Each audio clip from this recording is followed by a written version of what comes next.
G'day folks. Well, I figured I'd have a bit of a clean up around here, and starting with this monitor. There's virtually no point in fixing it, but I figured I'll have a quick look at it like a proper autopsy and then do something fun with the rest of the tube and the casing. The rest of it, well, see how well it's built. It's made in Korea by Hytron, so probably a little bit better than a generic Chinese one. Just looking through the viewfinder, it almost looks like you can see some kind of raster on the display, but I can't see that with my eye. The camera's slightly showing something, I think. Turn it all up to maximum on the brightness and contrast, and still not really getting anything. Might just be my eyes.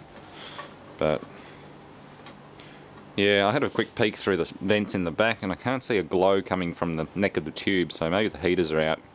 5-volt feed for the heaters might have gone down or something like that.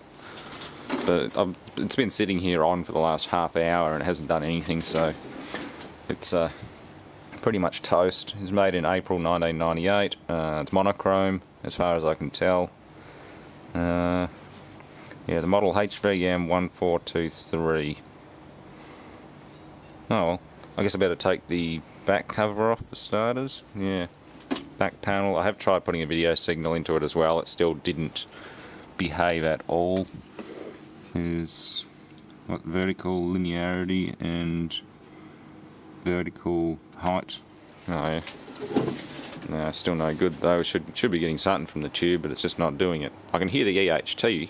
There's definitely a high frequency coming from the EHT, but that's about it. Okay, it's awful dirty and pretty simple. It is black and white. There's no colour circuitry or anything. But before we do anything, one, make sure it's unplugged, and two, make sure it's discharged. These tubes are a capacitor. Yep, there's a little bit in that one. And you don't want to try and pull that off whilst it's charged, because it will boot you pretty hard. You'll regret it for a while. It'll hurt. And you won't want to do it again. Trust me, I've done it. I've been zapped by television before, and yes, they are not pleasant. So that was just a multimeter lead under the outside earth braiding on the aquadag, the outside, I think someone said it was graphite coating, and yeah, just shorted under the anode. I should do some discharge tests while it's running. Actually hook a chicken stick up under the anode cap and then bridge to the glass, bridge to the neutral. They do make a fair pop. Capacitor main filter's got Daewoo written on it. I think they all do. Yeah, they're all made by Daewoo. Yeah, they all seem to be pretty reasonable. I'll take it outside, blow all the dust out of it, and then just see if there's any heats coming up in the CRT. Solder work, yeah, pretty normal for Korean stuff. Who knows, this isn't really worth fixing. I just wanted to see, because I couldn't see any glow from the neck of the tube, so I'm just curious as to whether or not it's lost the heaters. Okay, all cleaned up and back online. As you can see, we've got heaters. So I don't know why it's not responding or not displaying anything. It's just probably a component breakdown in this board. Not that important, but yeah, these are becoming increasingly hard to find. Any CRT set will become increasingly hard to find. They're everywhere at the moment, but harvest your flybacks while you can if that's what you're into. I don't do much with them, but I've already got a nice little collection somewhere. Especially the older ones. These ones are easy to wrap a new primary around, those ferrite cores. They're really easy to work with and small. This one's only 15 to 20,000 volts. So collect them while you can get them. Collect the whole series. Yeah, you can almost see something through the camera LCD, but whatever it's doing, it's not responding to any video signals I put into it, and it's not even showing a flicker when I turn it on or mess around with it. So yeah, oh, doesn't matter. Let's do some HV stuff. Okay, we're live again, but the anode's not connected.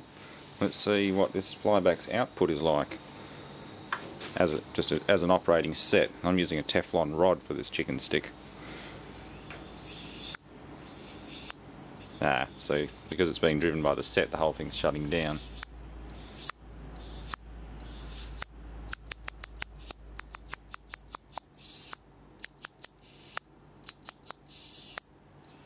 does not like me doing that.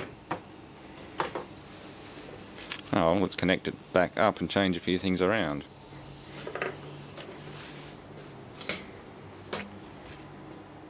Let's see if that CRT got any charge just from being the presence of it. No. I did this just before I rolled film, and the CRT, by some, or either it still retained residual charge and built up again, or it actually built it up from the anode being up here. It's just the leads collapsed now. But yeah, always check that, and double check it and triple check it. It'll bite you when you're not expecting it. Okay, last thing before I strip it and put the board or the rest of the set outside, I'll just keep the board with the flyback. I've inserted a nail up under the anode cap to the metal contact. Now this thing's going to charge up like a capacitor, and I'm going to discharge it, so ears on. These are pretty loud. They do make good HV capacitors, but they're fairly bulky and fragile, so they're not the most practical way of making a HV capacitor bank, but they can be a bit of fun.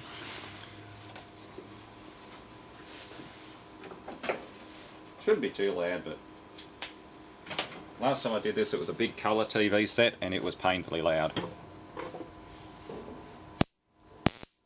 See, that's not so bad. Some of the big colour TV ones are excessively loud. There's still a nice bit of juice there. But again, it's recovering slowly, so the frequency just isn't there. It goes into shutdown as soon as I discharge it. A few little mods and a rewound to a modified flyback, like take the flyback off the board and rewind it with your own secondary, and then this thing would become really lethal.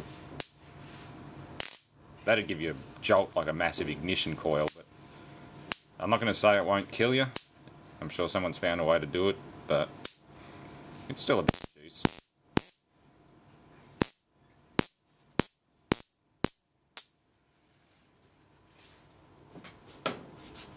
Anyway, that's off. Still a little bit in there. Sometimes if it's a big tube, I just leave this hooked in underneath and walk away, or do whatever else I want to do before I start taking the anode off, because they do seem to have a bit of a memory. It's like putting a safety strap on a capacitor bank. It's always wise to put a shorting strap across a capacitor bank when you store it. They do get a bit of a memory and have a habit of retaining or rebuilding some charge just out of the blue. Anyway, let's pull this apart and get rid of it. Find something fun to do with the tube later. There we go, good as new.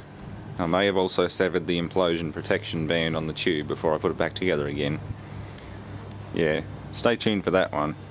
Not sure when it'll happen, but I'll make time. I've got enough other stuff to do in here. Weather's turned pretty bad, so well, continue the cleanup and throwing stuff out, or at least finishing it off before I can throw it out. That's the hard part, throwing stuff out without doing stuff with it. There's a whole pile of stuff down there that needs to be sorted out. Oh well, thanks for watching, stay tuned for more.